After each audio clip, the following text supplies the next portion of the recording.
A regretful 4th of July. That from someone who killed the Payson man back in 2013. Now, Kenan Thompson's hoping he served enough time in prison. For every crime, there's a story, and the truth matters. Here's ABC4's senior crime and punishment correspondent Marcos Ortiz with tonight's Justice Files. Kenan Thompson can now officially call himself the Reverend Kenan Thompson. While in prison, he became an ordained minister. But this new image does nothing for the family who lost a loved one due to Thompson's actions years ago. I still see that picture to this day, the knife wound in his neck. I have nightmares still. It was the 4th of July, 2013, when Casey Wright's sister came upon her brother's dead body at his Payson home. Wright died after being stabbed by someone he had never met before. In a community not known for this kind of violence, neighbors and police were caught off guard.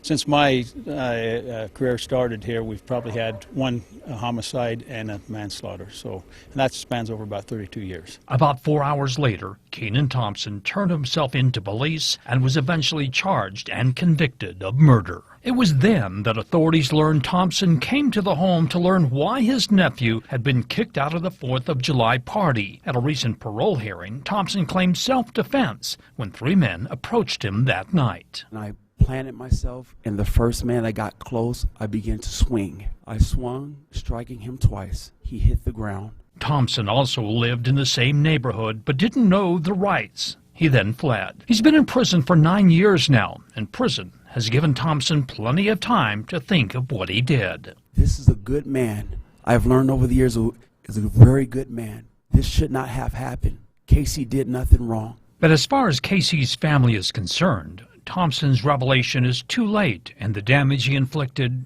is unforgiving. His sister also was at the virtual parole hearing. For me, the 4th of July is the worst holiday I should be celebrating.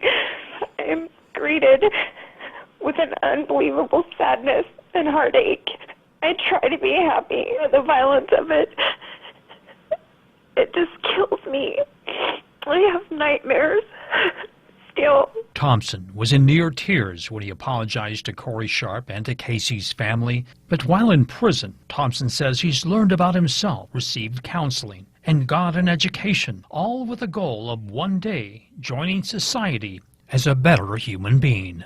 Today, I'm an ordained minister. I'm Minister Kenan Thompson. I've got my associate's degree in theology. Moving forward in purpose, I found my purpose.